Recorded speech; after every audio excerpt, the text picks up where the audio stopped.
नमस्कार, मैं हूं आनंद शर्मा और आप देख रहे हैं इंडिया अब तक समाचार। अगर आपने अभी तक हमारे चैनल को सब्सक्राइब नहीं किया है तो हमारे चैनल को सब्सक्राइब कर लीजिए, बेल आइकन के बटन को दबाइए ताकि नोटिफिकेशंस आपको मिलती रहे। खबर जलगांव से है। नया साल, आरटीओ विभाग का नया घोटाला। जी हां, घोटाला इसलिए कह रहा हूं क्योंकि करकी नाके पे जो चेक पोस्ट हुआ करता है एक राज्य से दूसरे राज्य में प्रवेश करने के लिए, करकी में एक ऐसा चेक पोस्ट है, वहां पर डुप्लीकेट रसीद की देकर लोगों गाड़ियों को एंट्री करवाई जाती है। एक्चुअल में टेम्पररी परमिट दिया जाता है जब किसी दूसरे राज्य से महाराष्ट्र में या महाराष्ट्र राज्य से किसी दूसरे राज्य में कोई गाड़ी जाती है तो उसके लिए एक टेम्पररी परमिट दिया जाता है। उसकी रिसीट जो है वो वहां करकी चेक पोस्ट पर या फिर जो भी चेक पोस्ट होते हैं महाराष्ट्र की सीमा पर, वहां पर फाड़ा जाता है।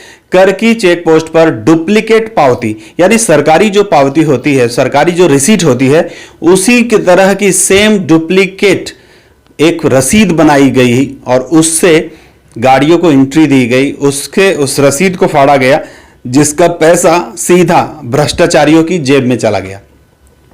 भ्रष्टाचारियों की जेब में चला गया इसलिए बोल रहा हूं क्योंकि कैश बुक में या कहीं भी किसी भी तरह की एंट्री ऐसी डुप्लीकेट पावतियों की नहीं की जाती है।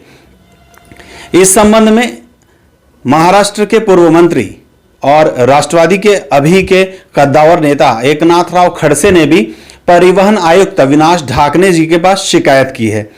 क्या शिकायत की और क्या कहा, क्या कहना है एकनाथराव जी खड़से का, ये पहले आप सुन लीजिए।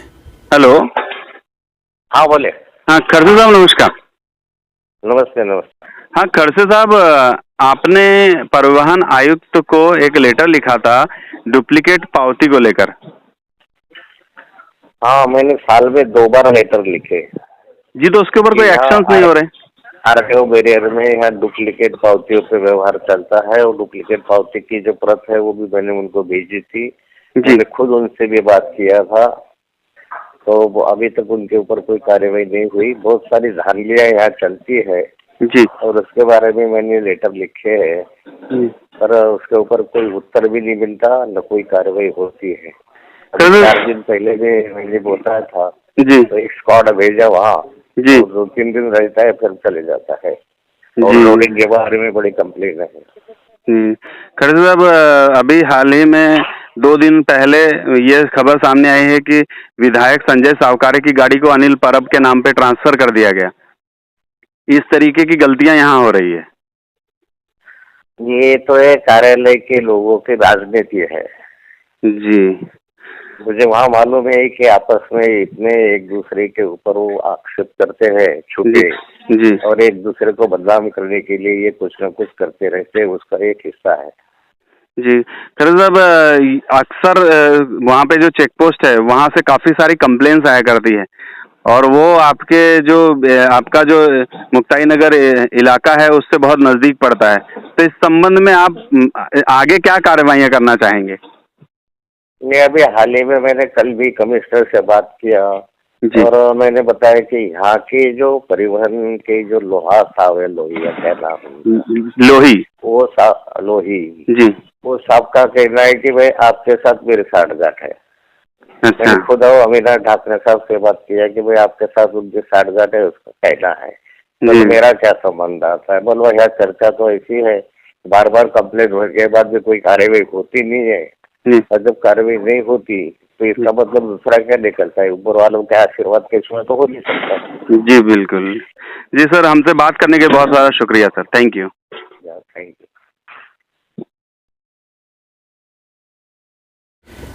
ये थे महाराष्ट्र के पूर्व मंत्री और राष्ट्रवादी कद्दावर नेता एकनाथराव खड़से, जिन्होंने ऑलरेडी शिकायत की है परिवहन आयुक्त के पास में इसी करकी चेक पोस्ट पर डुप्लीकेट पावतियों को लेकर। अब आप सोचिए, 2 पावती मिलाकर लगभग 3500 की एक गाड़ी छोड़ी जाती है। ऐसे दिन भर में अगर 500,000 गाड़ियां अगर वहां से क्रॉस करती है तो कितना बड़ा घोटाला होता है। और इन घोटालों में सभी ऊपर से ले नीचे तक, यहां तक कि अब तो जब कोई कार्रवाइयां नहीं हो रही है तो खड़से साहब तो कहते हैं कि जो यहाँ के आरटीओ अधिकारी हैं श्याम लोही जी, इनकी और परिवहन आयुक्त की भी मिली भगत है। क्योंकि अगर कोई शिकायत करता है उसके ऊपर कोई एक्शन नहीं होता है, तो फिर ऐसे में क्या समझेंगे लोग ये आसानी से समझ सकते हैं कि अगर शिकायत करने के बाद भी कोई एक्शन नहीं होता, इसका मतलब सभी मिली जुली भगत है। आप देखिए यहां जो स्क्रीन पर रसीद दिखाई जा रही है, इसमें जो ओरिजिनल रसीद है उस पर 550/19 लिखा हुआ है। सेम इसी गाड़ी को दूसरे नंबर पर 545 नंबर की ये रसीद जो है, इस पर उसको परमिट वापस से दिया गया, जबकि इसका हिसाब सरकार के पास नहीं दिया गया है। डुप्लीकेट जो रसीद रहती है उसका कोई भी हिसाब सरकार के पास नहीं रहता है, ये सारा माल डब्बे में रहता है। और ऐसा घोटाला सिर्फ कर की पोस्ट पर नहीं बल्कि आरटीओ के लगभग सभी चेक पोस्ट पर होता है। आप देखिए यहां पर श्याम लोही जी का स्टैंप भी लगा हुआ है। अगर ये श्याम लोही का स्टैंप है यहां पर लगा हुआ, इसका मतलब है कि फोर्जरी इतनी हो रही है कि लोग स्टैंप भी बना ले रहे हैं। अगर इस तरीके से स्टैंप बना के सभी लोग अपना अपना धंधा करने लगे तो रसीद भी फाड़ने की क्या जरूरत है? फिर तो हर गाड़ी वाला ऐसा ही करेगा। इसमें हम लोगों को यह देखना चाहिए, जो आरटीओ विभाग के अधिकारी हैं जिन्होंने ऐसी गलती नहीं की है, कबूल तो कोई भी नहीं करेगा कि हम लोगों की मिली भगत है, लेकिन अगर आपकी मिली भगत नहीं है तो फिर आप एक्शन क्यों नहीं लेते हैं? जो उस वक्त वहां पर था, इस तारीख को वहां पर था, उसे पकड़िए, उससे बात कीजिए। ये सब कुछ जो है ये वहां का अकाउंटेंट वहां मिला हुआ होगा, क्योंकि अकाउंटेंट के पास भी पैसे जाते, सारे गाड़ियां जितनी जा रही है वो सारे रिकॉर्ड्स पे रहते हैं। किसी भी तरह की रजिस्टर एंट्री नहीं की जाती है, रजिस्टर एंट्री को ही खत्म कर दिया जाता है। मतलब कितना बड़ा घोटाला वहां पे हो रहा है। हालांकि सरकार ने आरटीओ विभाग के सारे चेक पोस्ट को कंप्यूटराइज कर दिया है, उसके बाद भी ऐसे घोटाले हो रहे हैं लगातार, तो कहीं ना कहीं ये बहुत बड़ा घोटाला है। महाराष्ट्र राज्य के सभी इस तरीके के चेक पोस्ट पर जांच होनी चाहिए। परिवहन आयुक्त जो हैं अविनाश ढाकने, उनको भी ध्यान देना चाहिए। उनका नाम बदनाम हो रहा है। अगर वो ऐसा कुछ नहीं करते, इनके साथ इनकी मिली भगत नहीं है, तो एक्शन क्यों नहीं लेते हैं? राष्ट्रवादी के इतने बड़े नेता ने लिखित रूप में शिकायत देने के बाद भी आपने कुछ नहीं किया है। अगर कुछ किया है तो उसकी जानकारी उन्हें दीजिए, ताकि कम से कम जनता तो सेटिस्फाई हो।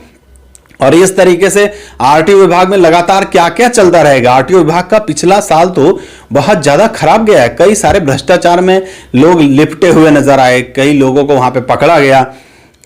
भुसावल में डुप्लीकेट जो लाइसेंस बनाया गया था, श्याम लोही जी ने अभी तक उस पर क्या कार्यवाही की? या आयुक्त थे अविनाश ढाकने जी, उन्होंने वो डुप्लीकेट लाइसेंस बनाने वाले जो लोग थे उन लोगों पर क्या कार्रवाई की? पुलिस भी गिरफ्तार नहीं करती उनको, तो पुलिस भी नहीं पकड़ती, पुलिस भी अपना आराम से रहती है। पुलिस आप कुछ करिए, आप अगर हेलमेट मत लगाइए आपको दंड कर देगी। पब्लिक अगर लाइसेंस लेके नहीं घूमे तो पब्लिक को दंड कर देगी। पब्लिक अगर कुछ लड़ाई झगड़े कर ले तो आपको अंदर कर देगी। लेकिन इतने बड़े बड़े घोटाले होते हैं, पुलिस भी कुछ नहीं करती है। आरटीओ विभाग से शिकायत जाने के बाद भी जो आरोपी रहता है वो घूमता ही रहता है बाहर, उनके सामने से जाता है, लेकिन वो कहते हैं कि आरोपी मिल नहीं रहा है। ये सब पुलिस वालों के काम है, ये मैं नहीं कर रहा हूं, ये खुद वहां के लोग कहा करते हैं। लोग तो यहां तक कहते हैं कि सबकी मिली भगत है, सब लोग मिलजुल के बांट के खा रहे हैं। दूसरा, अभी हाल ही में वो छेड़खानी का मामला आया था, पिछले साल में ही, अभी दिसंबर महीने में ये सब कुछ हुआ। वहां पर छेड़खानी का मामला आया था। आरटीओ विभाग का कर्मचारी बाहर किसी लड़की को छेड़ रहा है, उसको धमकियां दे रहा है। इस तरीके की हरकतें कैसे आरटीओ विभाग में होने लगी है अचानक से? और वरिष्ठ जो है उनका कोई दबदबा नहीं रहा है क्या? कितनी सारी चीजें हुआ करती है वहां पर, उस पर लगाम लगाना बहुत जरूरी है। और नए साल की शुरुआत अच्छी हो, सबके लिए अच्छा रहे, ऐसा आरटीओ विभाग को कुछ काम करना चाहिए। जय हिंद।